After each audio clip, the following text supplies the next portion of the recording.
out and about driving this 10-speed. Was going to do some testing and tuning, but honestly, I haven't touched the TCM. I haven't tuned this transmission at all, and it's pretty much perfect. Now, there is going to be some other work that we have to go along with this 10-speed, and here's a few of them. If you look at the dash here, well, the check engine light's on, not because of the GM side, but because of the Chrysler side.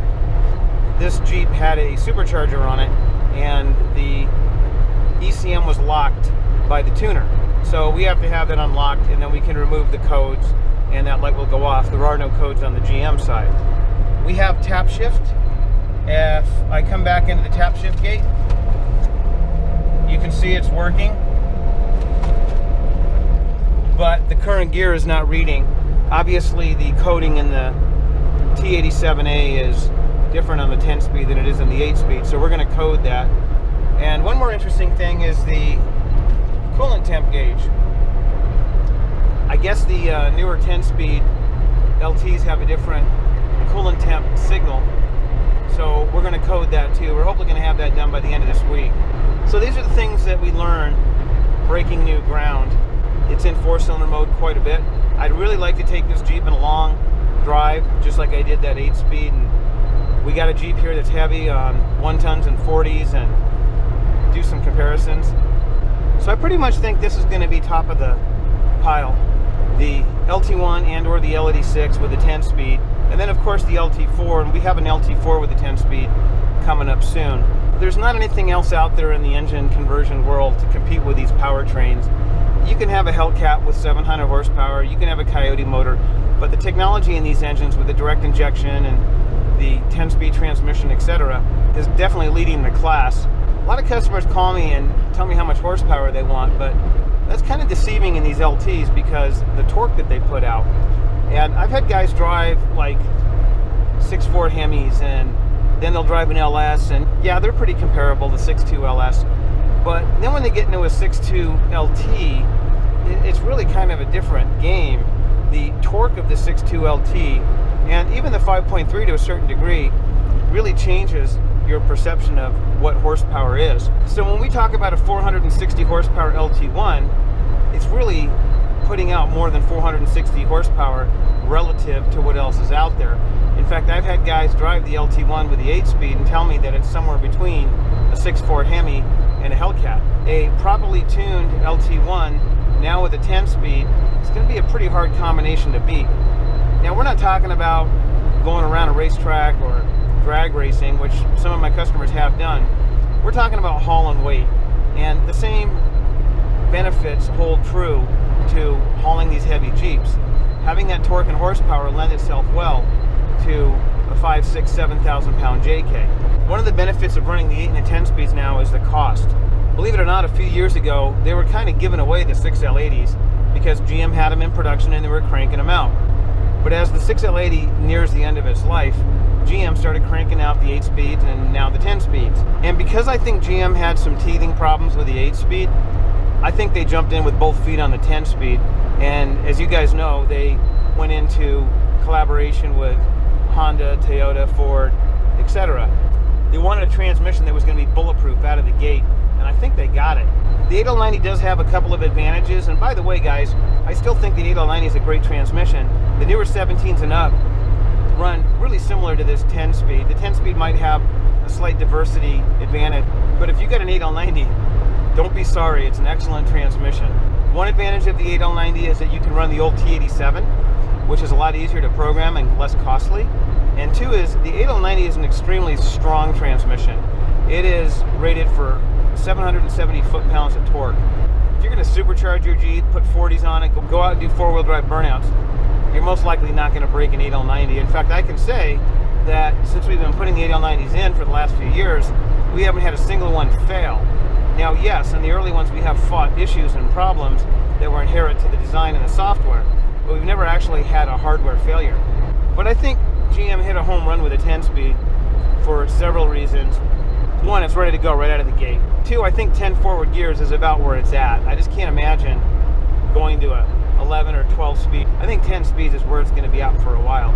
We all know that the smaller engines like the diesels and the Penstars can benefit greatly from the high gear transmissions because it allows those engines to run more often in their power band.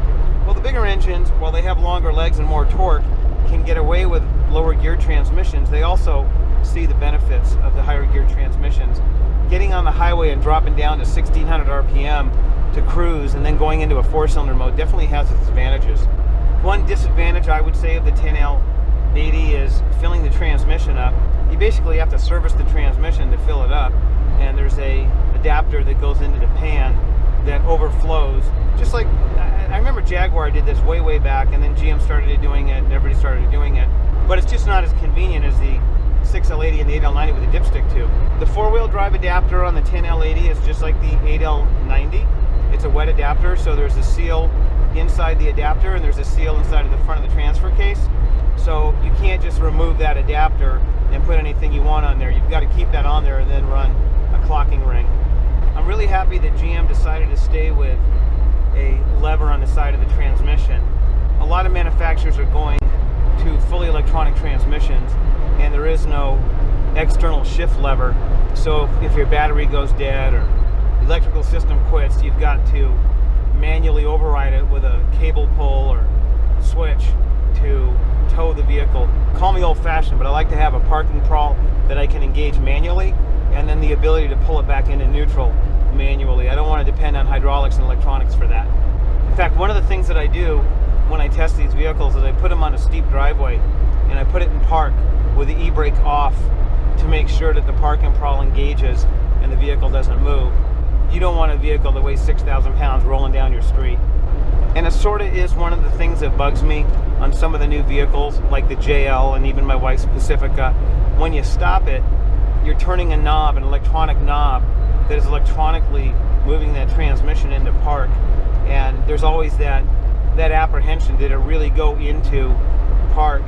And I got kids, and I got a steep driveway, so that's always a concern. And then when I engage the e-brake, it's a push button, so you can't physically feel that e-brake engage. So call me old-fashioned, but I like to engage those things manually myself. So GM hit a home run with this 10-speed. We're going to take it to the mountain. This is going to be the first time I get it off-road. I have no doubt it's going to perform really well. This customer was going to go with an Atlas, but the lead time was like 8 weeks, and we decided to do the build, and he's going to go to an Atlas later. So we're going to be testing this 10-speed with a 241J. And I want to say that I probably sold 3 or 4 Atlases in the last month. And guys asking me, why are you going with a 3-to-1? Why not go with a 5-to-1? And for you guys that haven't been watching my videos, the reason is these transmissions have such low first gears, and these engines have so much torque that you want to use that. And if you go to a 4 or 5-to-1 Atlas in an LT with a 10-speed or an 8-speed or even a 6-speed, stock Rubicon's about 11.5 to 1 low ratio. You got a 4-to-1 crawl ratio in the transfer case, and then you have about a 2.8 to 3-to-1 first gear, depending on which transmission you have. So that's about 11 to 12 to 1. You get a 4-to-1 6L80 with a 5-to-1 Atlas, that's 20 to 1. That's almost double what a stock Rubicon is. What ends up happening is you get off-road, you get on a trail, you give it throttle, and you don't go anywhere. Yeah, the engine revs up, but you don't move.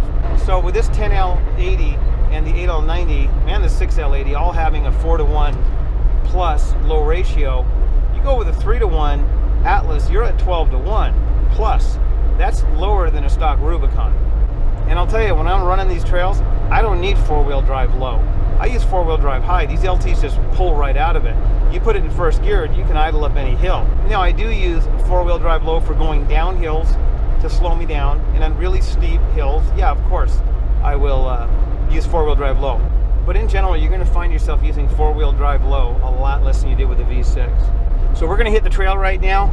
We're going to see how this 10L80 does, and we will report back. We got 2 or 3 more 10 speeds coming up. They're behind 5.3s, they're behind LT1s, they're behind LT4s. So this is really the golden age, in my opinion, of engine conversions. What we have available to us now is not comparable to what we had just 10 years ago. And yeah, I mean, while the Hemi and the LS were king 10 years ago, and everybody raved about them, you really got to drive one of these ultra-modern powertrains. So we'll see you soon.